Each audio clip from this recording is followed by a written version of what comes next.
June 1998, Los Angeles. The credits of Saving Private Ryan roll on the screen as 800 people exit the theater in complete silence. But Tom Hanks, sitting in the back row, notices something that makes his heart stop. An elderly man in the front row hasn't moved. He's sitting alone, shoulders shaking, sobbing uncontrollably.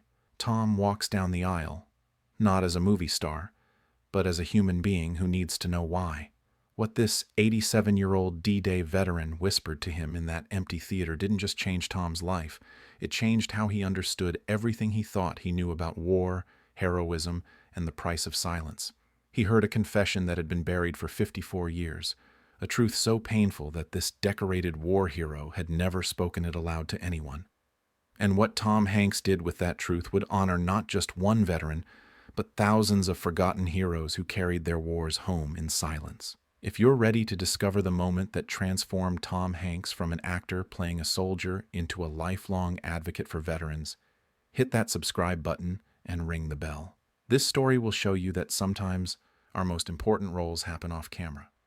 Let's dive into the night that changed everything. His name was Frank Morrison, and for 54 years he had been living with a secret that was slowly killing him. On the surface, Frank was everything a World War II veteran was supposed to be: decorated, dignified, a Purple Heart recipient who had served his country with honor on the bloodiest day of the war, June 6, 1944, D-Day, Omaha Beach. Frank rarely talked about the war. When his children asked about his service, he would offer vague answers about doing his duty and quickly change the subject. When patriotic holidays came around and people thanked him for his service, he would nod politely and say, "Just did what needed to be done." His wife Margaret knew better than to push. Whatever Frank had experienced in France was locked away in a place he wouldn't let anyone access, but the truth was more complicated and more painful than anyone in Frank's life could have imagined. Frank Morrison wasn't just a veteran who had seen combat. He was a man drowning in survivor's guilt so profound that it had shaped every day of his life since 1944. Frank had enlisted at 19 years old in 1942, filled with the patriotic fervor that defined his generation.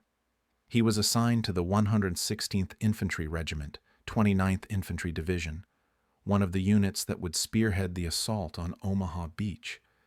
The young men in his unit became brothers, bonded by training and the shared knowledge that they would soon face something none of them could fully imagine. On the morning of June 6, 1944, Frank's landing craft approached Omaha Beach carrying 31 soldiers. The beach was supposed to have been softened by aerial bombardment. Intelligence had promised minimal resistance, but intelligence was catastrophically wrong. The moment the ramp dropped, German machine gunfire tore through Frank's unit like a scythe. Men fell before they could even step into the water. Frank jumped into chest-deep ocean that was already turning red with blood. Bullets hit the water around him like deadly rain. Explosions threw sand and body parts into the air. The noise was inhuman, a symphony of death that would echo in Frank's ears for the rest of his life. Frank survived those first terrible minutes by pure chance. A mortar explosion knocked him underwater, and when he surfaced, he found himself behind a partially submerged tank obstacle. He huddled there, gasping, terrified, as chaos raged around him. Of the 31 men who had left the landing craft with him, only 7 made it to the beach alive. And the day had only just begun. For the next 12 hours, Frank fought his way off that beach. He saw things that no 21-year-old should ever see. Friends blown apart, men calling for their mothers as they died, medics trying to save soldiers who had no chance. And through it all, Frank kept moving forward, because stopping meant dying. By the end of D-Day, more than 2,400 American soldiers had been killed on Omaha Beach alone. Frank Morrison survived with a shrapnel wound to his shoulder that would earn him a Purple Heart. He was one of the lucky ones. Everyone told him that. But Frank didn't feel lucky, because there was something that happened on that beach that he had never told anyone, something that he had buried so deep that even he tried to pretend it hadn't happened. A moment of moral failure so devastating that it had defined his entire understanding of himself ever since. After the war, Frank came home to Pennsylvania. He married Margaret, his high school sweetheart who had waited for him. They had 3 children, Robert, Susan, and Daniel. Frank got a job at a steel mill and worked there for 38 years. He coached Little League. He went to church every Sunday. He was, by all external measures, a good man living a good life. But internally, Frank was a prisoner of war who had never been liberated. The nightmares came almost every night. He would wake up gasping, seeing the faces of the men who had died around him. He started drinking to help him sleep, though he hid it well enough that his family thought he just enjoyed a couple of beers in the evening. He avoided war movies, veterans' reunions, and Memorial Day ceremonies because being reminded of D-Day felt like having a wound reopened. Margaret tried to help him. "Frank, you should talk to someone," she would say gently. "What you went through, it's not something you should carry alone." But Frank would just shake his head. "I'm fine, Marge. It was a long time ago. No point dwelling on it." Except it wasn't fine, and he did dwell on it. Every single day. When Steven Spielberg announced he was making a realistic war film about D-Day, Frank felt a mixture of dread and curiosity. Part of him wanted to stay as far away from anything that would bring those memories back. But another part of him, a part he didn't fully understand, felt compelled to see it, to know if anyone could really capture what it had been like, to see if the world would finally understand what his generation had experienced. In June 1998, Saving Private Ryan opened in theaters to unprecedented acclaim. Critics called it the most realistic depiction of combat ever filmed. Veterans who saw it said Spielberg had finally shown the truth of what D-Day was really like.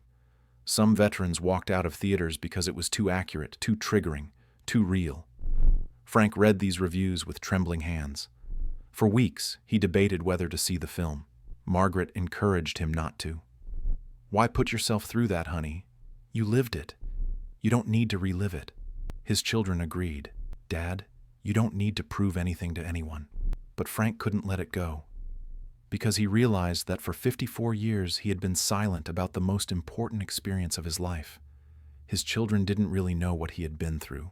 His grandchildren had no concept of what their grandfather had survived.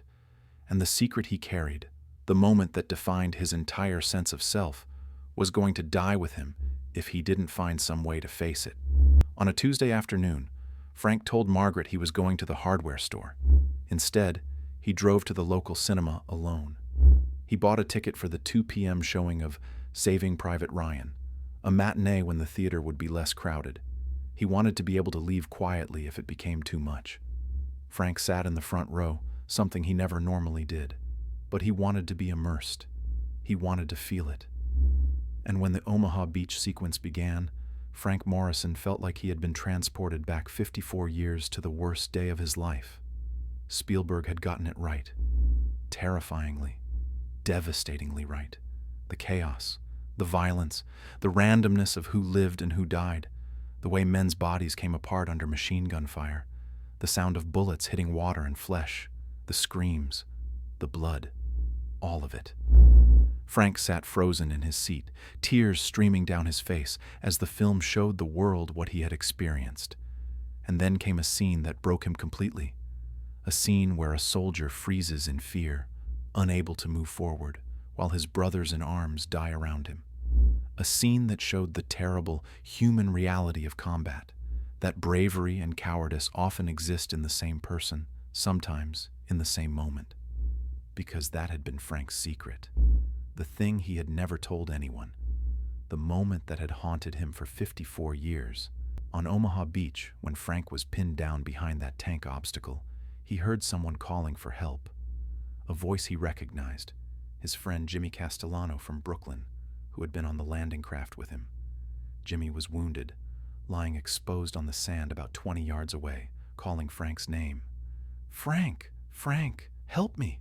I can't move. Please!" Frank could see Jimmy, could hear the desperation in his voice. And Frank froze. He was paralyzed by fear, by self-preservation, by the primal instinct to survive. He told himself he would die if he left his cover. He told himself there was nothing he could do. He told himself that Jimmy was probably going to die anyway. So Frank stayed hidden, and Jimmy's voice grew weaker, calling for help that never came. Until eventually, Jimmy's voice stopped. When Frank finally made it off the beach hours later, he found Jimmy's body still lying where he had fallen, and Frank had carried that image, that guilt, that moment of moral failure, for 54 years. He had never told Margaret, never told his children, never told the therapists at the VA who tried to help him with his nightmares. Because how do you admit that you're not the hero everyone thinks you are? How do you confess that while everyone else was being brave, you were frozen in fear, listening to your friend die? As the credits rolled on Saving Private Ryan, Frank Morrison sat in that theater seat unable to move, sobbing with a grief that had been bottled up for more than half a century. The other 800 people filed out in silence, moved by what they had witnessed on screen, never imagining that one of the real men who had lived through that day was sitting among them, finally falling apart. Tom Hanks had attended this particular screening at the request of the studio. It was a semi-private showing for industry people, critics, and select guests. Tom usually avoided watching his own films, but Saving Private Ryan was different. This film mattered in a way that transcended normal movie-making. Spielberg had created something important, something that needed to be witnessed. Tom had sat in the back row watching the audience as much as the screen.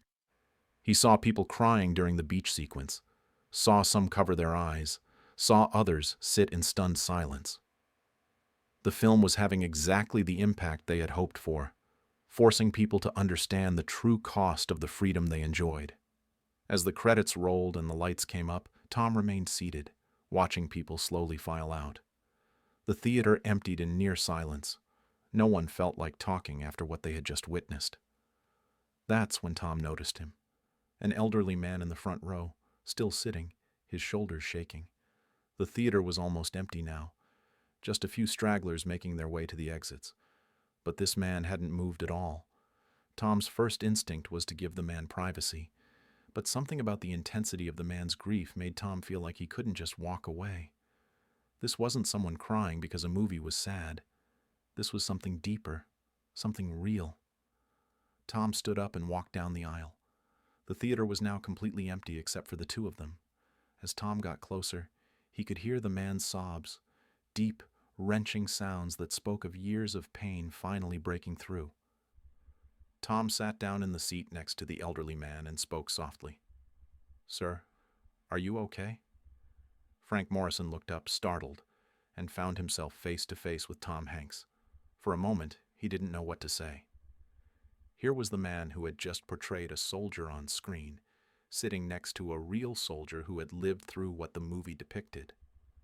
"I'm sorry," Frank managed to say, wiping his eyes. "I'm okay. I need a minute." "Take all the time you need," Tom said gently. "Would you like me to get someone? Family? A friend?" Frank shook his head. "I came alone. I didn't want anyone to see me like this." Tom nodded, understanding that there was a story here. "Were you there?" he asked quietly. "On the beach?" Frank's eyes met Tom's, and in that moment, Tom saw decades of pain looking back at him. 116th Infantry Regiment, 1st Wave, Omaha Beach. Tom felt his breath catch.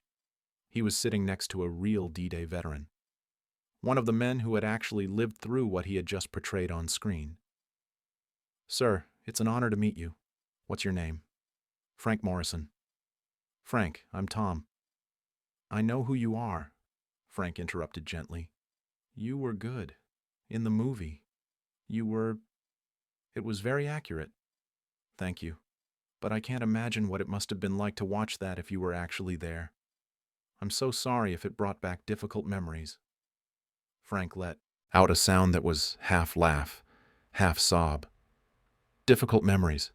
That's one way to put it." He paused, looking at Tom with an intensity that was almost desperate. "Can I tell you something? Something I've never told anyone?" Tom leaned closer. "Of course." And then, in that empty movie theater, Frank Morrison began to speak. He told Tom about D-Day, about the landing craft, about the 31 men who became 7, about the chaos and the death and the randomness of survival. And then, his voice breaking, he told Tom about Jimmy Castellano, about the voice calling for help, about freezing in fear, about letting his friend die. "Everyone thinks I'm a hero because I have a purple heart," Frank said, his voice raw with emotion. "But I'm not. I'm a coward who let his friend die because I was too scared to help him. And I've lived with that for 54 years, and I've never been able to tell anyone because how do you admit that you're not who everyone thinks you are?" Tom was silent for a long moment, processing what he had just heard. This was real. This was the truth behind the heroic narratives, behind the monuments and medals and patriotic speeches. This was the actual cost of war, not just the physical wounds, but the moral injuries that soldiers carried home in silence. "Frank," Tom said carefully, "how old were you on D-Day?" 21, almost 22. "And you were in the first wave? Which means you volunteered to be in one of the most dangerous positions in the entire invasion?" Frank nodded. "And you survived because you took cover behind an obstacle when people were being killed all around you?" "Yes, but nothing," Tom interrupted gently but firmly. "Frank, I spent months preparing for this role. I talked to military advisors, historians, combat psychologists, and you know what every single one of them told me? That survival in combat isn't about being brave. It's about making split-second decisions in chaos and terror that no human being should have to make." Tom leaned forward, his eyes locked on Frank's. "You were 21 years old in the middle of the worst day of the bloodiest war in human history. You heard your friend calling for help, and your brain made a calculation that you couldn't help him without dying yourself. That's not cowardice, Frank. That's biology. That's survival instinct. That's being human. But Jimmy died because I didn't. Jimmy died because the Nazis were shooting at him, not because you failed him. Frank, if you had tried to reach him, there would just be 2 bodies on that beach instead of 1. And you know what? Then you wouldn't have been there for the rest of the day. You wouldn't have helped take that beach. You wouldn't have come home and raised 3 children and worked for 38 years and coached Little League. All the good you've done in your life happened because you survived that moment." Frank was shaking his head, tears streaming down his face. "You don't understand. I heard him calling my name. He trusted me. And I just let him die." Tom took a deep breath.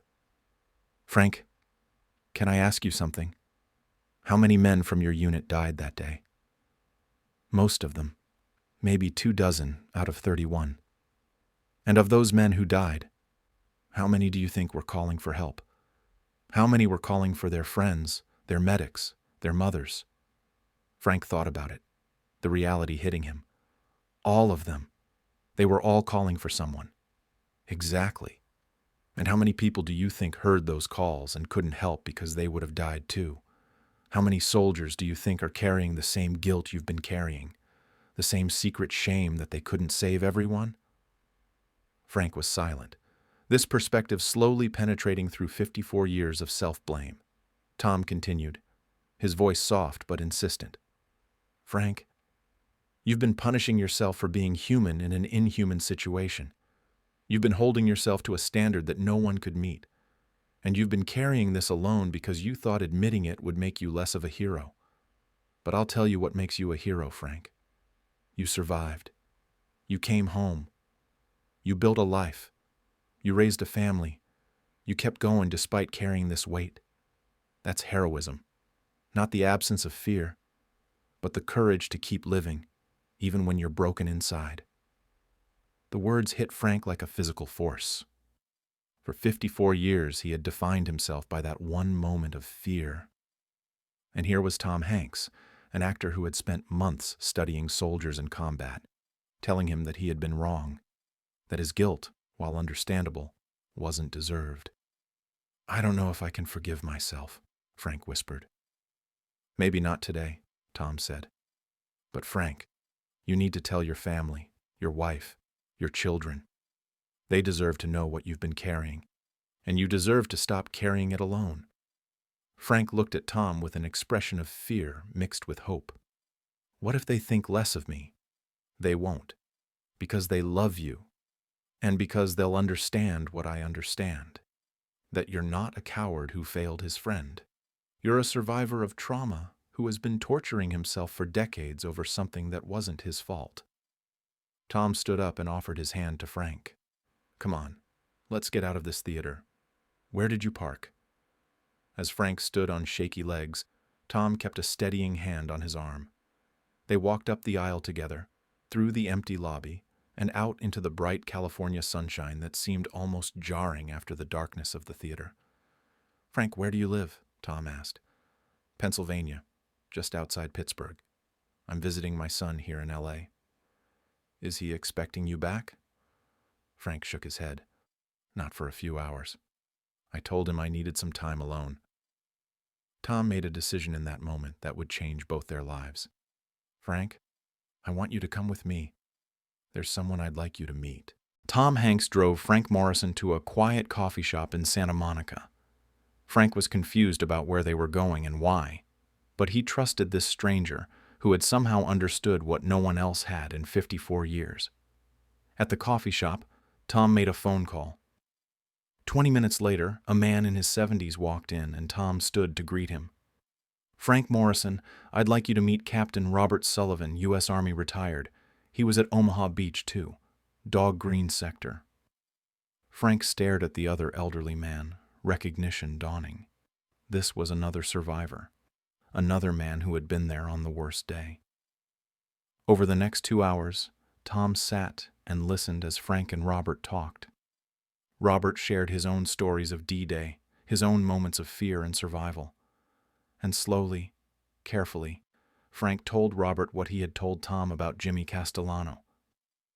Robert listened without judgment. When Frank finished, Robert said simply, I heard men calling for help too. There was a medic, Johnny Reeves, pinned down about 15 yards from me. I couldn't get to him. I tried twice and nearly died both times. I had to listen to him bleed out. And I've lived with that for 54 years. Frank's eyes widened. You too? Me too. And probably hundreds of other men from that beach. Frank, what Tom told you is right. We were boys in hell. We did what we could to survive. And the men who didn't make it, they don't blame us. They'd want us to forgive ourselves and live good lives. That's how we honor them. This conversation, this moment of shared understanding between two men who had carried similar burdens, was a turning point for Frank. For the first time in 54 years, he didn't feel alone with his secret. Tom had arranged this meeting intentionally. Robert Sullivan was part of a veterans group Tom had been introduced to during his preparation for Saving Private Ryan. Tom had stayed in touch with these men, moved by their stories and their willingness to share their experiences so that the film could be authentic. Frank, Tom said, I want to help you tell your story to your family. Would you let me be there with you when you talk to your son? Frank hesitated, then nodded. The momentum of the day had carried him to a place where hiding no longer felt possible. They drove to the home of Frank's son, Robert Morrison Jr. in Pasadena. Robert Jr. opened the door to find his elderly father standing next to Tom Hanks, and his confusion was immediate and total. Dad? Mr. Hanks? What's going on? Over the next hour, in Robert Jr.'s living room, Frank Morrison told his son what he had told Tom. About D-Day, about Jimmy, about 54 years of guilt and silence. Robert Jr. cried as he listened, not because he thought less of his father, but because he finally understood why his dad had been distant, why he drank, why he never wanted to talk about the war. Dad, Robert Jr. said through tears, I wish you had told us sooner. We could have helped you carry this. I was ashamed. Frank admitted, You have nothing to be ashamed of. You survived a war. You came home and raised us. You've been a good father. That's what matters. Tom sat quietly, witnessing this family healing in real time. But he also knew that Frank's story represented thousands of other veterans who were carrying similar burdens in silence. And in that moment, Tom Hanks made a commitment that would define the next 25 years of his life. He would use his platform to honor veterans, not just the heroic narratives, but the complicated truths, not just the glory, but the cost. He would make sure that soldiers like Frank Morrison knew they weren't alone, that their guilt wasn't deserved, and that their service mattered, even if they felt like they had failed. Within a week, Tom had connected Frank with a therapist who specialized in PTSD and survivor's guilt. He also introduced Frank to a veterans support group where men from different wars shared their experiences and helped each other heal. Frank began attending weekly therapy sessions. He finally started talking about D-Day openly with his wife Margaret, who held him as he cried and told her what he had been carrying all these years. He spoke at his grandchildren's schools about the reality of war, not to glorify it, but to help young people understand its true cost. Tom stayed in touch with Frank through letters and occasional phone calls. He invited Frank to veterans events and made sure Frank knew he had a friend in Hollywood who understood. But Tom did more than just help Frank. He began a mission to connect with WWII veterans across the country.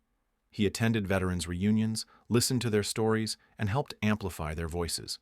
He became an advocate for veterans' mental health services and lobbied Congress to increase funding for PTSD treatment. In 2001, Tom executive produced the HBO miniseries Band of Brothers, working closely with veterans to ensure authenticity. He made sure the series showed not just combat heroics, but the emotional and psychological toll of war. In interviews about the series, Tom would talk about the real cost of war, the complexity of heroism, and the importance of supporting veterans with the full truth of what they experienced. Frank Morrison lived until 2008, passing away at the age of 97. In his final years, he was finally at peace with his past. He had told his full story. He had forgiven himself, and he had helped other veterans understand that they weren't alone in their guilt. At Frank's funeral, Tom Hanks gave the eulogy. He told the story of meeting Frank in that movie theater and what Frank had taught him about true heroism. Frank Morrison was a hero, Tom said to the gathered mourners. Not because he was fearless on D-Day, no one was fearless that day, but because he survived, came home, and kept going despite carrying a burden that would have destroyed most people. He was a hero because in his final years, he found the courage to share his truth and help. Other veterans do the same. Frank taught me that heroism isn't about being perfect, it's about being human and finding the courage to keep going. Tom's advocacy for veterans continued and expanded. He became involved with organizations supporting veterans transitioning to civilian life. He funded programs providing mental health services to veterans and their families. And he always made time to meet with veterans, to listen to their stories, and to remind them that their service mattered. In 2016, Tom was awarded the Presidential Medal of Freedom, in part for his work honoring and supporting veterans. In his acceptance speech, he talked about Frank Morrison and the thousands of veterans like him who carried invisible wounds. "We ask young people to go to war for us," Tom said. "We send them into situations where they have to make impossible choices, and then we expect them to come home and be fine. But they're not fine. They're carrying the weight of what they've experienced, and they need our support. They need us to listen without judgment. They need us to understand that heroism is complicated, that soldiers are human, and that the true cost of war doesn't end when the shooting stops." The story of Tom Hanks and Frank Morrison became a quiet legend in veterans circles. It was rarely publicized widely, but among veterans organizations, people knew about the actor who had sat with an old soldier in an empty theater and changed both their lives.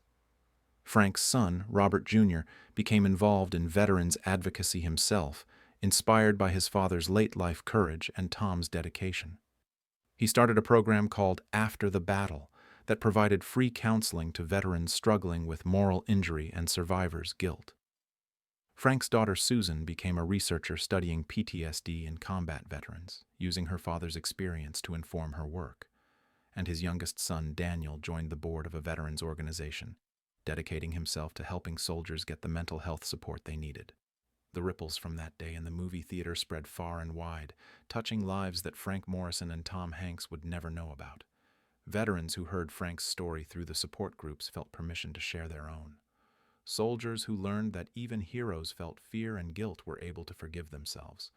Families who understood that their loved ones' distance and pain came from trauma, not from lack of love, were able to rebuild relationships. Tom Hanks never forgot the lesson Frank Morrison taught him, that sometimes the most important work we do isn't on camera, but in quiet moments of human connection. That listening without judgment can save lives, and that true heroism often looks nothing like the movies. It's simply having the courage to keep going, despite carrying wounds that no one else can see. The story of Tom Hanks and Frank Morrison is a powerful reminder that the cost of war extends far beyond the battlefield. It shows us that soldiers carry home not just physical wounds, but moral injuries, the weight of impossible choices made in impossible circumstances. Frank Morrison's 54 years of silence represent the experience of countless veterans who feel they can't share the full truth of what they experienced because it doesn't match the heroic narrative society wants to hear. We want our soldiers to be fearless heroes who always made the right choice. But real soldiers are human beings thrust into inhuman situations where right and wrong become blurred, and survival often means making choices that haunt them forever. Tom Hanks's response to Frank shows us the power of listening without judgment. He didn't dismiss Frank's pain or minimize his guilt. Instead, he helped Frank see that guilt from a different perspective, not as evidence of moral failure, but as a natural response to trauma. He validated Frank's experience while also offering him a path towards self-forgiveness. This story also illustrates how a single moment of human connection can create ripples that spread far beyond the original encounter. Tom's decision to approach Frank, to listen to him, and to help him connect with resources and support didn't just change Frank's life. It inspired Tom's decades of veterans advocacy, helped Frank's family understand and heal, and through Frank's story, gave permission to other veterans to share their own truths. What can we learn from this? First, that if we ask people to serve in war, we have an obligation to support them when they come home, not just with parades and thank yous, but with real mental health resources and a willingness to hear the complicated truth of their experiences. Second, that survivors' guilt and moral injury are real wounds that deserve the same care and treatment as physical injuries. Veterans carrying these burdens need to know they're not alone, that their feelings are valid, and that healing is possible. Third, that sometimes the most heroic thing we can do is simply be present for someone who is suffering. Tom Hanks didn't have magic words that instantly healed Frank's pain. He just sat with him, listened to him, validated his experience, and helped connect him to support. That was enough to start Frank's journey toward healing. Finally, this story reminds us that everyone we encounter is carrying burdens we know nothing about. The elderly man sitting alone in the movie theater, the veteran who doesn't like to talk about their service, the person who seems distant or troubled. We never know what people are dealing with unless we take the time to ask and truly listen. Frank Morrison spent 54 years thinking he was a coward who had failed his friend. In reality, he was a traumatized young man who survived hell and then punished himself for being human. His story is not unique. It represents the experience of countless veterans across all wars who carry similar burdens. Tom Hanks's response, to see Frank, to listen to him, to help him heal, and then to dedicate himself to helping other veterans, shows us what it means to truly honor those who serve. It's not enough to say, "Thank you for your service." We need to create a society where veterans feel safe sharing the full truth of their experiences, where they can get the help they need without shame, and where we understand that the true cost of war includes the invisible wounds that soldiers carry home. If you know a veteran, take the time to really listen to them. Ask about their experiences. Let them know it's okay to share the complicated truths, not just the heroic stories. Support organizations that provide mental health services to veterans. And remember that sometimes the most important thing we can do is simply be present for someone who needs to be heard. Frank Morrison's story didn't have to end the way it did, with peace, healing, and forgiveness. He could have carried that guilt to his grave, like so many veterans do. But because Tom Hanks took the time to sit with an old soldier in an empty theater, Frank got a chance to heal. And through Frank's healing, thousands of other veterans found hope. If this story touched your heart, Share it to honor all the veterans who carry invisible wounds. Like and subscribe for more stories that show the real meaning of heroism and the power of human compassion. And if you or someone you know is a veteran struggling with trauma, please reach out for help. Organizations like the VA, Veterans Crisis Line, and countless veterans support groups are there for you. You are not alone. Your service matters, and you deserve to heal. Until next time, remember, true heroism isn't about being fearless. It's about being human, surviving impossible circumstances, and finding the courage to keep going. And sometimes the most important thing we can do is listen when someone finally finds the courage to speak their truth.